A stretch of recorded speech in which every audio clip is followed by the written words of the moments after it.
네, 반갑습니다. 오늘은 최고는 무엇이 다른가? 라는 책을 가지고 왔습니다. 사실 2019년 상반기가 벌써 지났습니다, 여러분. 이제 휴가가 끝나고 2019년 하반기 전략을 집중해야 할 때인데요. 우리가 전략을 실행할 때 리더들이 가장 큰 고민은 어떻게 하면 직원들을 몰입시켜서 그 리더십을 발현해서 전략을 수행해 나갈 것인가.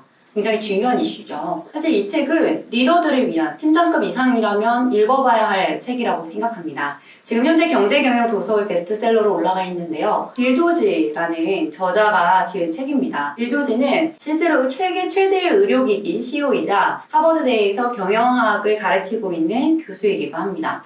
최고는 무엇이 다른가는 세 가지의 목차로 정리되어 있습니다. 첫 번째는 최고가 되기 위한 여정, 두 번째는 나만의 최적점을 찾는 방법, 세 번째는 나에서 우리로 라는 세 가지의 목차로 정리되어 있는데요. 저와 함께 이 파트별로 짧게 서머리해 보도록 하겠습니다. 첫 번째는요, 최고가 되기 위한 여정입니다. 여러분들이 잘 알고 있듯이 스티븐 잡스, 워렌 버핏, 하워드 슐츠라는 세계 최고의 CEO들이 있습니다. 그런데 그들의 공통점은요, 최고가 되기 위한 여정을 걸었다는 겁니다. 여기에 보시면 인생 그래프가 나옵니다. 사실 인생 그래프가 한 번에 어떠한 직진을 이루는 그래프가 아니라요. 굉장히 그 위아래로 올라가면서 어렵게 최고의 지점으로 올라가게 됩니다. 이 책에서는 어려운 혹독한 시련의 기간이 최고가 되기 위해선 필요하다라고 이야기를 합니다. 그것이 경험의 저수지라고 하는데요. 저희가 표현할 때는 눈물의 골짜기라고도 합니다. 세계 최고의 CEO들도 눈물의 골짜기를 걸었던 이야기가 나옵니다. 그 중에 하나의 예를 들면요. 스티븐 잡스도 단순히 애플을 최고의 위치로 오른 것이 아니라 자신이 지은 회사에서 쫓겨나는 그런 시련의 경험을 갖게 됐는데요. 그러나 그것이 그가 성공할 수밖에 없는 또 다른 발판이 되었다고 그는 말했습니다.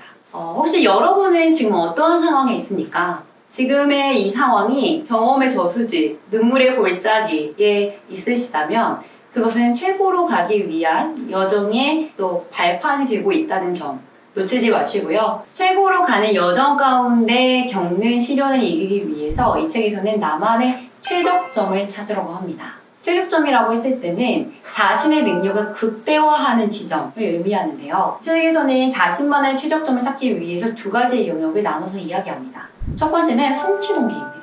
그리고 두 번째는 능력입니다. 성취 동기와 능력이 만나는 그 지점이 내가 시련을 극복해낼 수 있는, 그리고 어떠한 상황 가운데에서도 꾸준함과 지속성을 가지고 나아갈 수 있는 최적점이라고 합니다. 성취 동기는 또 내적 성취 동기와 외적 성취 동기가 있는데요. 우리가 알고 있는 외적 성취 동기는 어떠한 돈이나 물질, 보상 같은 걸 의미하겠죠? 그리고 내적 성취 동기는 나의 가치관, 일의 의미, 이런 부분들이 내적 성취 동기에 해당이 됩니다. 그리고 능력도요, 개인에게 있어서 강점이 있지만 또 약점도 있기 마련입니다. 그런데 최적점은 나의 강점과 그리고 나의 가치관에 해당하는, 그리고 의미를 찾아가는 내적 동기와 함께 될 때 그것이 어떤 시련이 왔을 때 극복해 나갈 수 있는 최적점에 해당이 된다고 합니다. 워렌 버핏도 이런 이야기를 했습니다. 워렌 버핏은 나는 1년 내내 좋아하는 일을 한다. 일터로 향하는 내 발걸음은 햇든 스쳐도 가볍다. 자네는 비즈니스를 사랑하는가? 아니면 돈을 사랑하는가?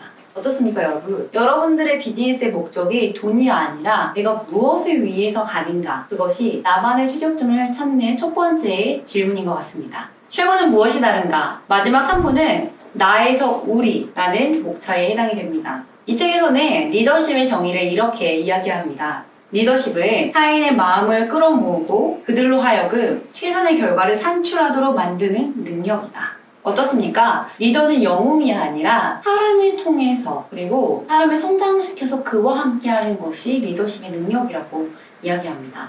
내가 어떤 의미로 일을 하는지가 제대로 방향성이 잡혔다면 이제는 사람을 통해서 그 방향성을 공유하고 그들과 함께 일하는 것이 리더십의 핵심이라고 이야기합니다.